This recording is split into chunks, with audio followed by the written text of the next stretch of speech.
मुगलाना,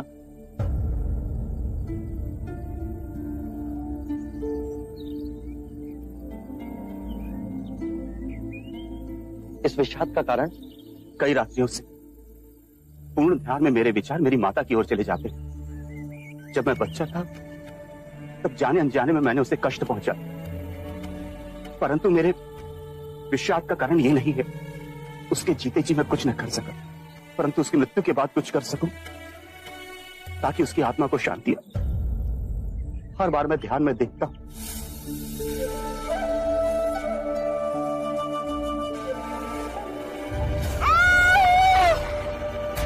माते, इस दृष्टांत ने मुझे बहुत व्यथित कर रखा है बुद्ध। इसका क्या अर्थ है? मुगलाना, जब तुम्हारी माताश्री जीवित थी तो क्या उन्होंने बुरे कृत्य किए? वचन से, कर्म से, विचारों ने। मेरी माता ने सिर्फ कांटे ही बोए। मैं अपनी माता के दुष्परिणामों को कैसे पलट सकता हूं? जैसी भी थी तो मां ही। मैं उस मां के ऋण को कैसे चुकाऊं? अपनी करुणा से मुझे कोई राह दिखाइए। तुम्हारी माता के दुष्प्रवृत्तियों की बात थी, उनके प्रति तुम्हारा स्नेह देखकर मैं अति प्रसन्न हुआ मुगलाना। माता पिता का ऋण तो आकाश के समान है, दिन हो या रात, हर मनुष्य को उस ऋण का सदैव स्मरण होना चाहिए। माता पिता को सच्ची श्रद्धांजलि है कि अपने जीवन को आनंद और संस्कार से जियो, सत्कर्म करो और अपने पुण्यों को माता पिता को समर्पित कर दो। तुम्हारा जीवन तो ऐसा ही है मुगलाना। तुम सेवा, समर्पण, शांति का आदर्श जीवन जी रहे हो। यदि तुम अपने पुण्यों को अपने माता पिता को समर्पित करोगे तो उनके पाप भी कम हो जाएंगे। धन्य हुआ मैं। पवर्ण दिवस पर तुम और संघ के सभी भिक्षु तुम्हारी माता के रूपांतरण के लिए प्रार्थना समर्पित करेंगे। गहन ध्यान और शुद्ध मन से की गई प्रार्थना में बहुत शक्ति है मुगलाना। वो तुम्हारी माता के सभी पापों को गला देगी, उन्हें धर्म की राह पर ले आएगी। हम एक मुक्ति समारोह करेंगे जहां संघ के सभी भिक्षु अपने माता पिता के रूपांतरण के लिए प्रार्थना करेंगे, चाहे वो जीवित हो या मृतक। करुणा के सागर है, सबके लिए निरंतर चिंतन। एक दिया असंख्य दियों को प्रज्वलित करता है मुगलाना। उससे दीपक का प्रकाश घटता नहीं अपितु और बढ़ता है। आनंद बांटने से बढ़ता है।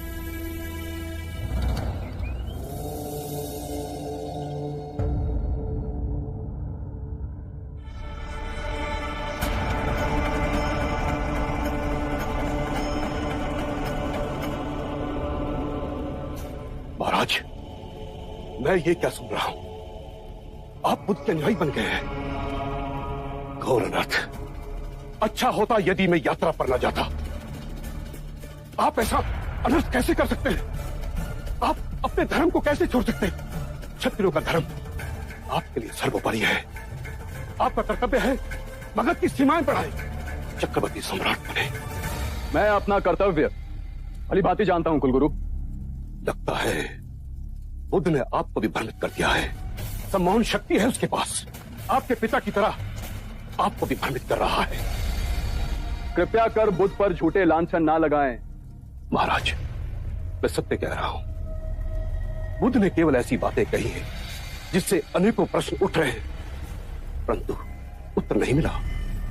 जैसा कि ये संसार शाश्वत है या नश्वर, सृष्टि सीमित है या अनंत, शरीर आत्मा दो है या एक, मृत्यु के पश्चात हमारा अस्तित्व रहता है या विनाश हो जाता है। मैं इन किसी भी प्रश्नों का उत्तर नहीं दूंगा कुलगुरु। ये सब आपकी बुद्धि की उपज है। बुद्ध ने कभी भी अपने उपदेश में इन बातों को तनिक तूल नहीं दिया। यदि शाश्वत प्रश्नों का बुद्ध के पास स्थूल नहीं है तो वो किन विषय पर उपदेश देते हैं? उनके प्रवचनों का हमें क्या लाभ? बुद्ध कहते हैं कि अपने शरीर, अपनी श्वास को साधो, उससे अपने अंतर्मन को छिन्न भिन्न करती विभिन्न भावनाओं को समझोगे, सुख और संताप पर विजय पाओगे, जीवन की छोटी छोटी अनेक लहरों के थपेड़ों में सजग और ध्यानपूर्ण जियोगे। बुद्ध जीवन से मुंह मोड़ने को नहीं कह रहे, चेतना से जीने को कह रहे हैं। कुलगुरु, जीवन इन्हीं छोटी छोटी बातों का बहुमूल्य रत्नकोश है, ना कि बड़ी सैद्धांतिक बातों का। छोटे छोटे लोग छोटी छोटी खुशियों के साथ जीते हैं, परंतु आप तो सम्राट हैं। आपका स्तर इस मगध में सबसे सर्वोपरि है। स्तर का विचार भी मनुष्य बुद्धि की उपज है। लगता है महाराज आप विनाश की ओर जा रहे हैं। एक क्षत्रिय होकर ज्ञानियों जैसी बातें कर रहे हैं आप। क्षत्रिय और ब्राह्मण, ये अंतर भी मनुष्य बुद्धि ने पैदा किया। मुझे बुद्ध के चरणों में शांति मिली। महाराज, यदि आपको शांति चाहिए तो मैं इसके कई उपाय आपको बता सकता हूं। आपसे केवल मुझे अशांति ही मिली है कुलगुरु। आप क्या मुझे शांति देंगे? आपकी बातों में मैं अपने धर्मपरायण पिता की मृत्यु का कारण बना। आंखें मूंदता हूं तो महाराज बिंबिसार की प्रेम भरी मूरत चुप चुप कर मुझे निहारती दिखाई देती है। न रातों को नींद है, न दिन को चैन है। क्षमा करिए महाराज, एक ब्राह्मण हूं, सत्य कहने से संकोच नहीं करूंगा। इस विषाद का कारण पितृ हत्या का पछतावा नहीं, अम्रपाली के भिक्षुणी बनने का आघात पहुंचा है आपको। कुलगुरु,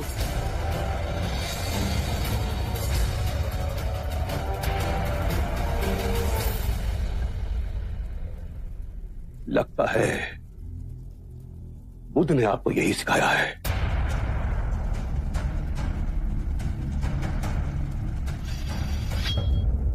मगध के लोगों को आपसे बहुत सारी आशाएं थी, परंतु आप हमारा ही दमन कर रहे हैं। चलिए ऐसा ही सही, हम इसके लिए भी तैयार हैं।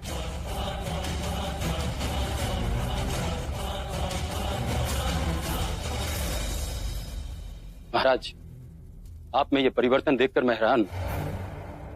अजात शत्रु की उठी हुई तलवार बिना वार किए आज नीचे कैसे झुक गई? मुझे कुलगुरु की हत्या करने में तनित संकोच न होता, किंतु यदि ऐसा करता तो मेरे गुरु बुद्ध का अपमान होता। बड़े ऊंचे स्वर में बोलकर गए हैं कुलगुरु। कोई मुझे कितना भी उत्तेजित क्यों ना कर ले, मैं अब कभी हिंसा के मार्ग पर नहीं जाऊंगा। जो मार्ग मेरे गुरु दिखाएंगे उसी मार्ग पर चलूं।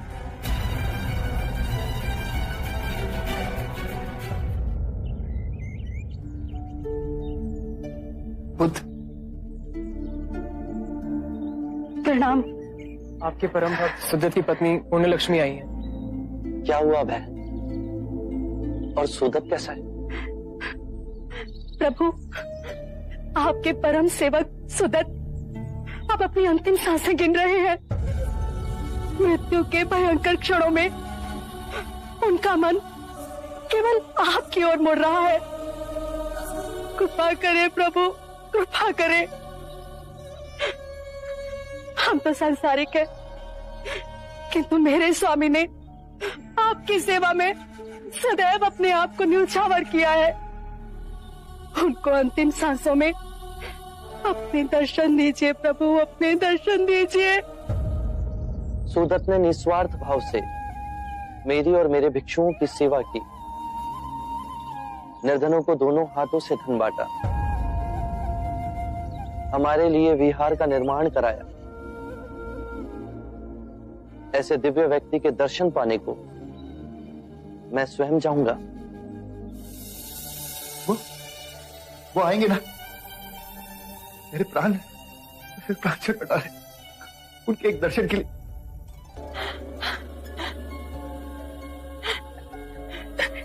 देखिए तो, स्वयं बुद्ध आए हैं। बुद्ध,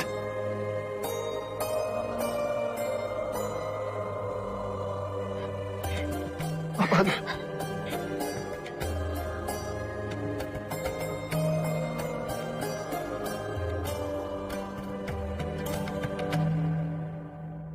मेरी अंतिम इच्छा थी कि आपके दर्शन कर सकूं। कैसे ना आता सुदत। तुम्हारे प्रेम और सेवा ने तो मुझे तुम्हारा ऋणी बना दिया है। इतने उद्विग्न क्यों? क्या मृत्यु से भय लग रहा है? बुद्ध, भय तो लग रहा है, पर आपको देख लिया तो मन में हिम्मत बन रही। डरो मत सुदत। आज तक तुमने अपना सारा जीवन दूसरों की सेवा की। तुम्हें कोई भी कष्ट नहीं हो सकता। जैसा मैं कहता हूं, केवल उस और ध्यान धरो। मृत्यु का सामना करने का साहस स्वयं तुम में जगेगा। अपनी आंखें बंद करो और ध्यान धरो। मैं ये आंखें नहीं, मैं ये आंखें नहीं, मैं ये कान भी नहीं, मैं ये कान भी नहीं, मैं जिह्वा भी नहीं, मैं जिह्वा भी, मैं शरीर भी नहीं, मैं शरीर भी नहीं, मैं ये चित्त भी नहीं, मैं ये चित्त भी नहीं।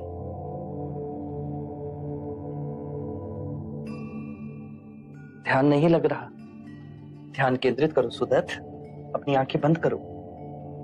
जो मैं देखता हूं वो मैं नहीं, जो मैं सुनता हूं वो मैं नहीं, जो गंध आ रही है वो मैं नहीं, जो स्वाद, स्पर्श, विचार उठ रहे हैं उन सब में भी मैं नहीं।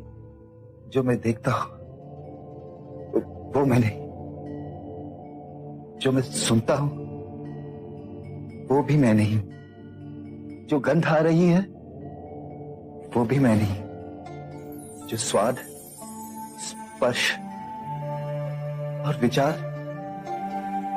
उन सब में मैं नहीं।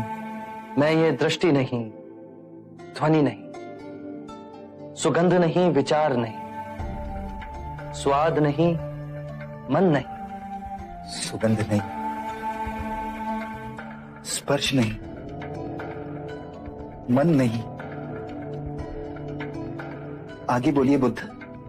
मैं पृथ्वी तत्व नहीं, मैं आकाश भी नहीं, मैं वायु भी नहीं, मैं जल भी नहीं, चेतना तत्व में भी मैं नहीं। कोई तत्व मुझे जकड़ नहीं सकता। जन्म और मृत्यु मुझे छू नहीं सकती। जन्म और मृत्यु मुझे छू नहीं सकते। मैं मुस्कुराता हूं क्योंकि ना मैं जन्मा हूं, ना ही मैं मर सकता हूं। ना जन्म ने मुझे जीवन दिया और ना ही मृत्यु मेरा जीवन मुझसे छीन सकती। जन्म और मृत्यु पर मेरा अस्तित्व ना निर्भर था, ना निर्भर है। क्या हुआ सुदित? ध्यान नहीं लग रहा?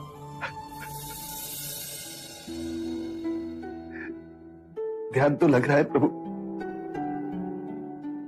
आपके एक शब्द उसकी बूंद की तरह मेरे अंतर मन में गिर रही। मैं तो केवल इसलिए रो रहा हूं कि इतने वर्ष मैं आपके समीप रहा, आपके दर्शन पाए और अंतिम समय में आपके वचन समझने का मुझे अवसर मिला।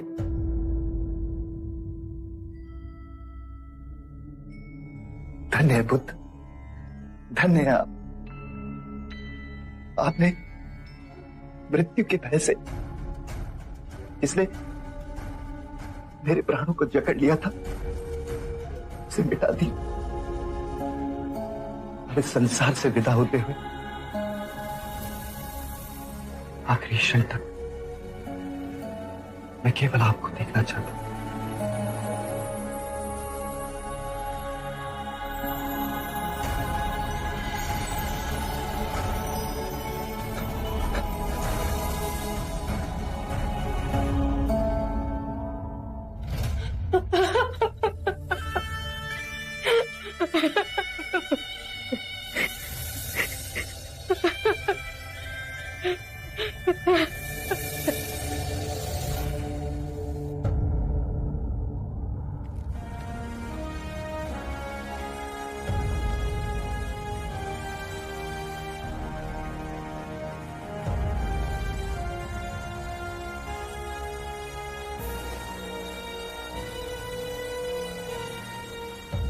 महाराज, ये दोनों व्यापारी आपके समक्ष एक विनती लेकर आए। ये लोग विज्जी व्यापार के लिए जा रहे हैं। रास्ते में वन पड़ता है। वन से निकलने के लिए इन लोगों को सुरक्षा चाहिए। विजी में कोई नया उपद्रव शुरू हुआ है क्या? हाँ महाराज, पिछले कुछ माह से छोटी छोटी टुकड़ियों में लुटेरे आते, चाकू कटार से वार करके यात्रियों का माल लूट लेते और जंगल में ओझल हो जाते। उसके कुछ ही दिनों बाद वही लूटा हुआ माल विजी की मंडियों में ले जाकर बेच दिया जाता है। सेनापति एक कार्य करो, हमारे कुछ गुप्तचरों को साधारण नागरिक की वेशभूषा में विजी में भेजो। उनसे कहो कि वो वहां इस टोली के गठन की सभी सूचना एकत्रित करें। हम सही समय पर उन्हें पकड़ दंडित करेंगे। जो आज्ञा महाराज। इस कार्रवाई में थोड़ा समय लगेगा, पर आप निसंकोच विजी जाएं। आपके साथ हमारी सेना की सुरक्षा रहेगी। हमारी सेना को आपके साथ देख वो आप पर आक्रमण नहीं करेंगे। सेनापति, हमारे 2 सेना नायक सेना बल की 2 टुकड़ियां लेकर इन व्यापारियों के साथ जाएंगे।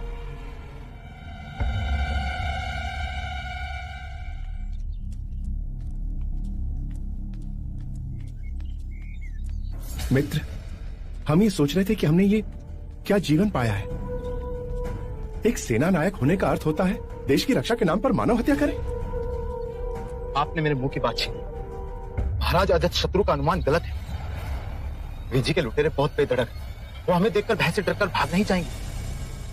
वो अपनी सत्ता जमाने के लिए हमसे युद्ध लड़ेंगे और हमें ना चाहते हुए उनका वध करना पड़ेगा। इसके पश्चात ये व्यापारी धन कमाने के लिए जुट जाएंगे और मानव हत्या के पाप का बोझ ढोने के लिए हमें छोड़ दिया जाएगा। सत्य कहा आपने मित्र। अब हमें ये पाप का बोझ उठा के लगता है पूरा जीवन व्यतीत करना पड़ेगा। मृत्यु के पश्चात हमें स्वर्ग नहीं नर्क मिलेगा। महाराज ने तो मुक्ति का मार्ग खोज लिया है और स्वयं बुद्ध के अनुयायी बन बैठे। इतने सारे पाप करने के बाद भी वे मुक्ति के मार्ग पर चल पड़े, तो क्या हमें मुक्ति नहीं मिलेगी? सत्य कहा। महाराज ने तो पंचशील के सिद्धांतों का पालन कर अहिंसा का मार्ग अपना लिया और हमें हिंसा के मार्ग पर भेज रहे हैं। आप अपनी जगह सही हैं, पर जब तक हम सैनिक हैं, हम महाराज की आज्ञा का उल्लंघन नहीं कर सकते। ये देशद्रोह कहलाएगा। इसलिए हमें कोई और मार्ग ढूंढना पड़ेगा जिससे हमें मुक्ति मिल सके। एक मार्ग है, यदि हम बुद्ध के अनुयायी बन जाएं, तो कोई हमें हिंसा के मार्ग पर जाने के लिए विवश नहीं करेगा। ये सही रहेगा। आज ही हम दीक्षा लेकर भिक्षु बन जाएंगे ताकि आने वाले जीवन में हमें भी मुक्ति मिल सके। चलिए।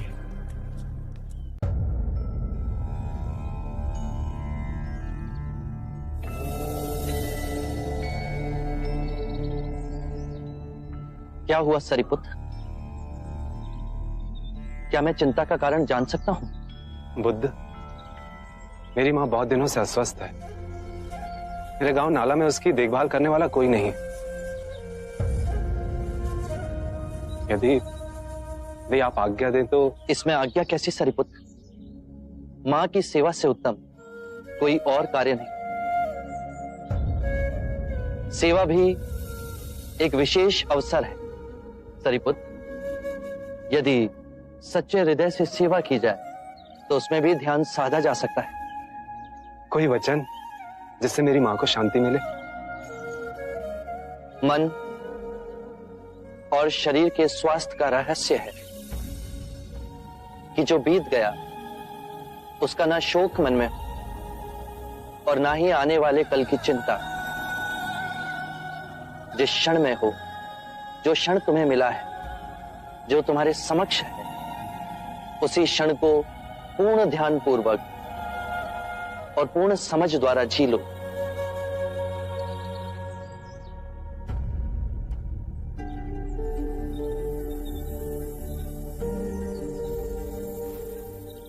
ऐसा प्रतीत हुआ कि आपसे बहुत दूर जा रहा हूं।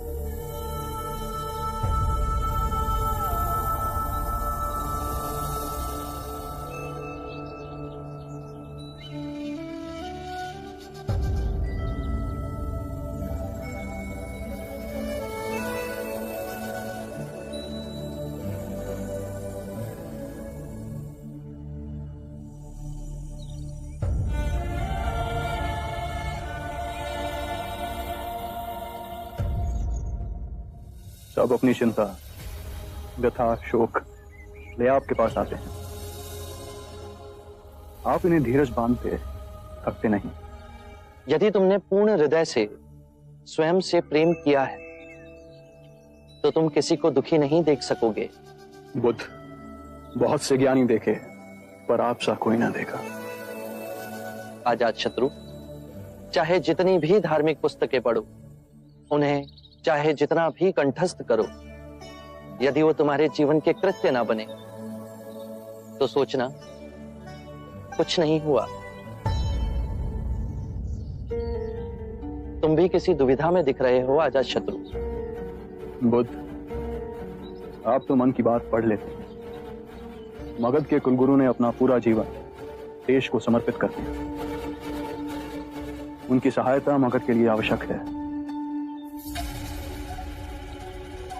परंतु तुम मेरे अनुयायी बने, इससे वो क्रोधित है।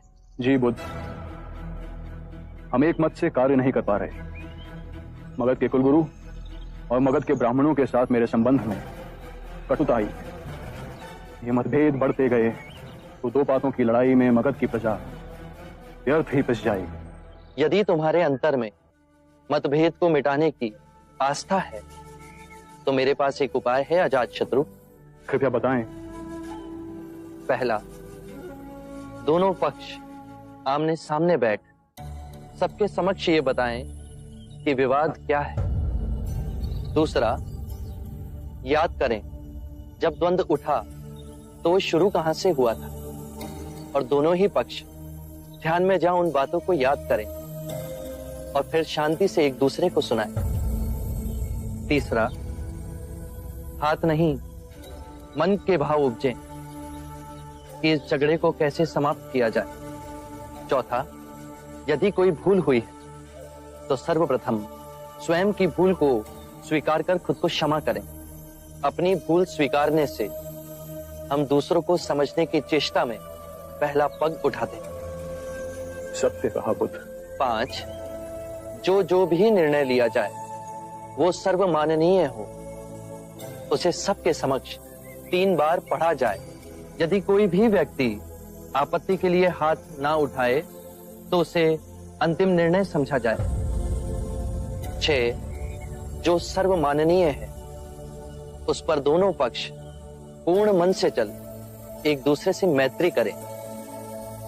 7वां, जब हमारे कपिलवस्तु में किसानों में झगड़ा होता है तो उनमें जो सबसे वृद्ध किसान है, जिसका सब सम्मान करते हैं, आदर करते हैं, वो कहता है शत्रुता समाप्त करो, मिट्टी डालो, पुआल डालो। ये बहुत सूचक है अजातशत्रु। मिट्टी डालने से अग्नि बुझती है, कीचड़ पर पुआल डाल उस पे चल रास्ता बनाया जा सकता है।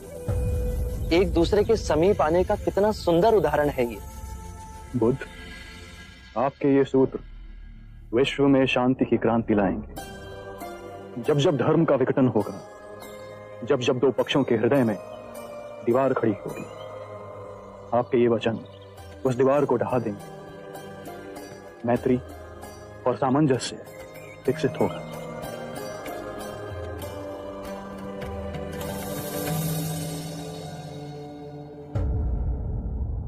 कुलगुरु, हमारे बीच के मतभेद के कारण मगध का कार्य बाधित हो।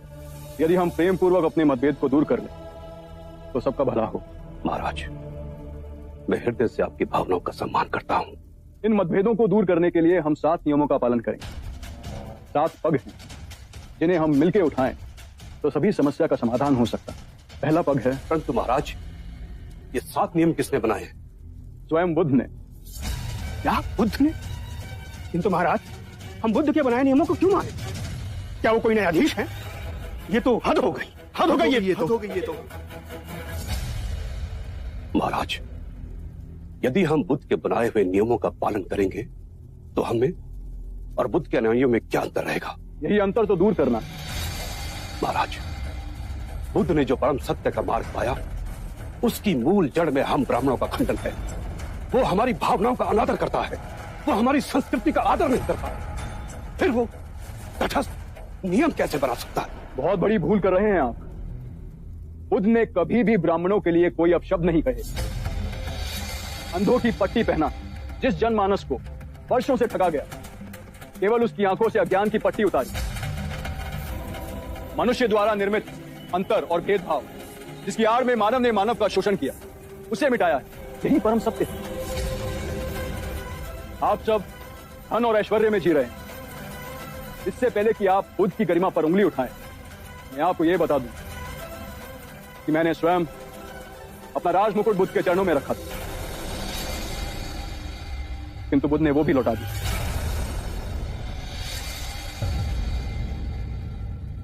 सत्ता की, बल की लालसा बुद्ध को छू नहीं सकती, वैसे ही जैसे दुर्गंध भरी वायु बुद्ध के समीप नहीं आ सकती। वो राजाओं के राजा हैं जो सब त्याग निर्धन बने।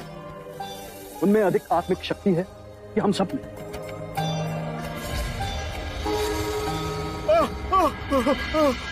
दुहाई हो महाराज, दुहाई हो, आपने हमें वचन दिया, हमारी रक्षा न की महाराज।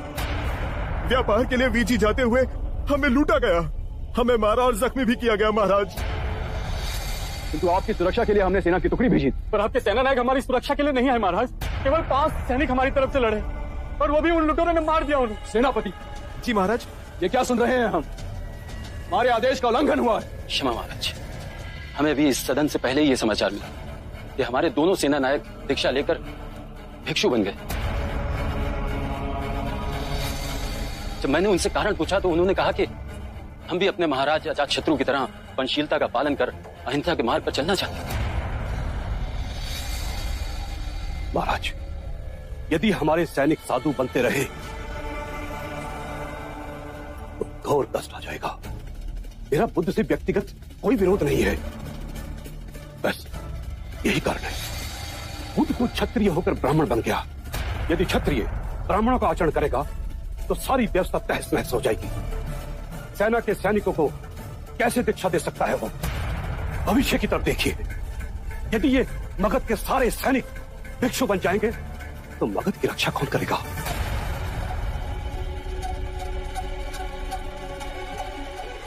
गुरुदेव, कुलगुरु का कथन चिंता योग्य है। यदि रक्षा करने वाले हथियार डाल दें तो रक्षा करेगा कौन? मेरे विरोधियों ने इस बात को तूल दे नई चाल चली। ये विवाद खड़ा हो गया है कि भिक्षु सैनिकों को बहला फुसला संघ में सम्मिलित कर रहे हैं। बुद्ध, मेरी चिंता का कारण और विषम है।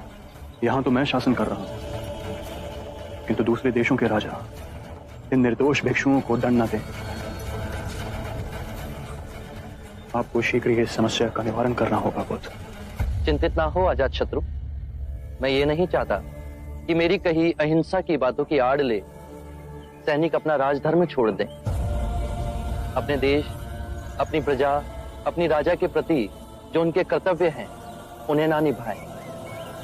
मैं आज ही अपने उपदेश में इस नियम को घोषित करूंगा कि कोई भी भिक्षु किसी भी सैनिक को दीक्षा ना दे। आनंद, सभी संघों में यह घोषणा पहुंचा दो। बुद्ध, अहिंसा का अर्थ मैं समझता हूं, किंतु मेरे मन में अनेक प्रश्न उठते हैं। निसंकोच कहो अजातशत्रु। राजा, सेनापति, सैनिकों का कर्म है अन्याय के विरुद्ध युद्ध करें, अपने राज्य के नियमों का राज्य की प्रजा से सख्ती से पालन करवाना। आप अहिंसा से करुणामयी हो इन दुखियों की सेवा की बात करते हैं। क्या आप हमें अपराधियों को दंड देने की अनुमति देते हैं? क्या अपने राज्य के लिए, अपनी संपत्ति के लिए, अपने परिवार की सुरक्षा के लिए युद्ध कर रहे हैं? क्या यह उचित है? एक बार की घटना है अजातशत्रु। एक गांव में एक विषैला सर्प था। न जाने वो कितने लोगों को काट मृत्यु के घाट उतार चुका था। सभी गांव वाले उससे बहुत भयभीत थे। वो जिस वृक्ष के तने में रहता था वहां बच्चे खेलने से भी डरते थे। एक बार ऐसा हुआ, एक भिक्षु वहां से गुजरा और उस वृक्ष की छांव में विश्राम करने के लिए बैठा। सांप उसे काटने के लिए बाहर निकला तो भिक्षु को उद्विग्न ना होते हुए देख सर्प अचंभित हुआ। भिक्षु ने उसे उपदेश दिया कि तुम्हारे काटने से, तुम्हारे लोगों को क्षति पहुंचाने से उन्हें बहुत पीड़ा होती है, उनके प्राण भी चले जाते हैं। सर्प में वैराग्य जागा। उसने निश्चय किया कि वो किसी को क्षति नहीं पहुंचाएगा, किसी को नहीं काटेगा। और सर्प को अहिंसक देख गांव में लोग धीरे धीरे निर्भीक होने लगे। कोई उसे छेड़ता, बच्चे अकारण ही उसकी पूंछ पर अपना पैर रखते, लेकिन वो किसी को क्षति नहीं पहुंचाता था। बच्चे उस पर पत्थर फेंकते, किंतु फिर भी वो पलटकर वार नहीं करता था। भूख और पीड़ा से वो क्षीण हो गया था। रात्रि में कुछ कंकर पत्थर खा लेता और अगले दिन आक्रमण का सामना करता। वो सर्प इतना घायल हो गया था कि गांव वाले उसे रस्सी से अधिक नहीं समझते थे। और फिर उस मार्ग से पुनः वो भिक्षु गुजरा। जब उसने सर्प की ये दुर्दशा देखी तो वो बहुत दुखी हुआ। उसने सर्प को औषधि लगाते हुए पूछा कि तेरा ये हाल कैसे हुआ? तो सर्प ने कहा, मेरे मन में वैराग्य जागा और मैंने काटना छोड़ दिया। भिक्षु हंसा और उसने कहा कि मैंने तुझे काटने से मना किया था, किंतु तू अपने सर्प स्वभाव से कैसे विमुख हो गया? तूने पुकारना क्यों छोड़ दिया? किसी भी बात की अति, अहिंसा की भी अति, यदि ध्यान से देखोगे तो हिंसक बन जाती। दोषियों में तुम्हारा भय होना चाहिए, उन्हें उनके अपराध का दंड भी मिलना चाहिए, किंतु ध्यान रहे, न्याय देने वाला अपनी निजी कटुता के कारण उसे दंड ना दे, अपितु दोषी को उसके दुष्कर्मों और उसके अपराधों का दंड मिलना चाहिए।